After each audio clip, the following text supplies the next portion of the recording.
All right, the Detroit Lions are loving their newest draft pick, and I don't think we've spent enough time on it.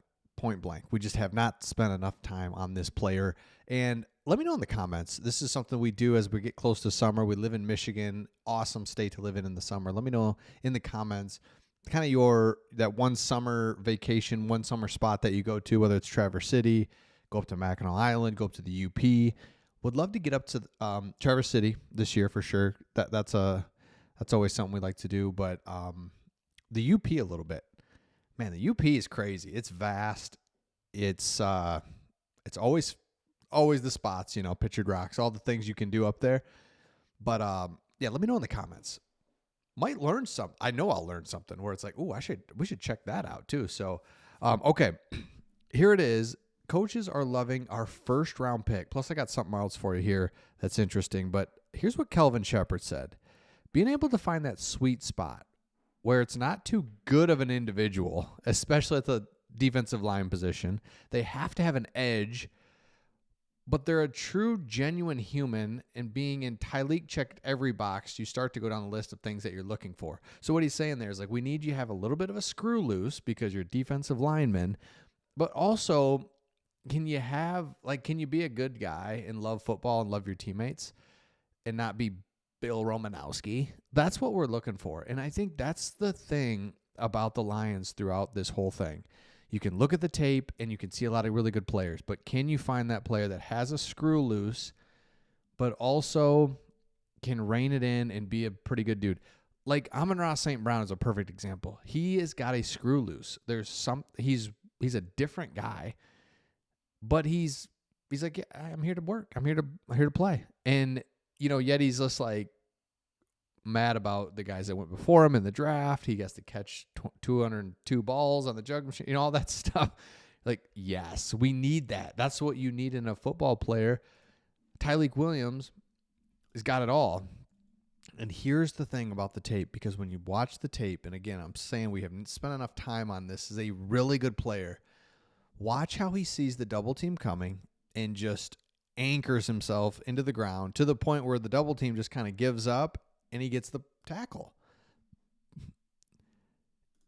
See how he just he's like, I see what's coming here, which is really, I don't know, right? This play, you could spend the whole time talking about this play with him, because as the ball snapped, he knows and is like anchoring down.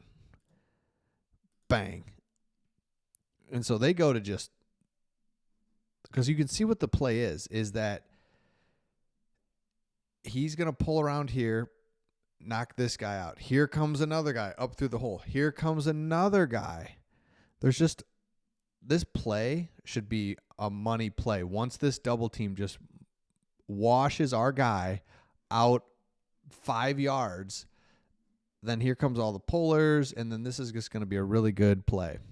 But when he just stops it and still gets the tackle, I mean, that is so big. Here he is on this play where he's kind of like, all right, just get off me. Just throws a guy. Oregon guys don't even touch him on that play. Let's go back to that. No, it's supposed to be like a double team. Another one. Nobody touches the guy. Look at that, is the stuff right there. Does he get the sack? No, but obviously that's such a good play. So Dan Campbell's been raving about him. Shepard has been, the new defensive coordinator, has been the one that stood up the most and said, I love this guy. He's the one I wanted. We needed defensive line help. By the way, we definitely did. We'll get to that in just a second. This is the guy that I wanted and I love.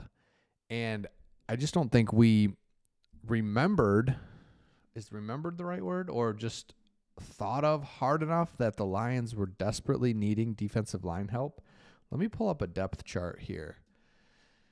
And we can kind of see it pretty quickly where we're at with our new players and what we're looking at. So I'm pulling one up here specifically. It's kind of an eye chart, but it helps. Yeah, let me zoom this one in if I can here. Okay.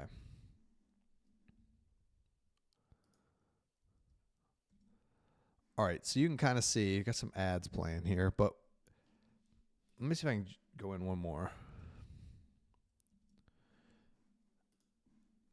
I like this because the highlighted ones are draft picks. Tate Ratledge slides right in to right guard. So it's Frank Ragnow, Christian Mahogany, and then Tate Ratledge goes right in here. Graham Glasgow now becomes a backup guard center. Overpaid, but so what? So what? We'll go back to that. But defensively, this is what we're looking at. Where DJ Reader, love you, Aleem McNeil. See, they have Aleem McNeil in there, but he is hurt and he's going to be out for the first half of the year. So then it's like, all right, who goes in there? It's like, well, you got Makai Wingo. Don't forget about him. Levi Onwuzurike, but he's more of an edge setting. He's not going to be quite the guy that we need to be that tackle, that defensive tackle guy. So you're like, well, Josh Paschal, he's more of an edge. Roy Lopez is who we got in free agency. And then after that, it's like, no. So it's Wingo, Roy Lopez, Tyleik Williams, and DJ Reader. That's kind of our D tackles. That's the four right there. And Levi Onwuzurike is a D tackle, but he moves outside. And if we didn't have Tyleik, we would be Roy Lopez and Wingo helping Reader. Reader's older. Love Reader. Older guy. Last year with us. Aleem McNeil's the man with Tyleik is going to be awesome. Love that. Let me go back to the offense. Jared Goff, Hendon Hooker. Running back wise, you've got, of course, Jahmyr Gibbs and David Montgomery. Vaki, that pick still didn't stun me. Still kind of surprised me that we did that pick for Vaki.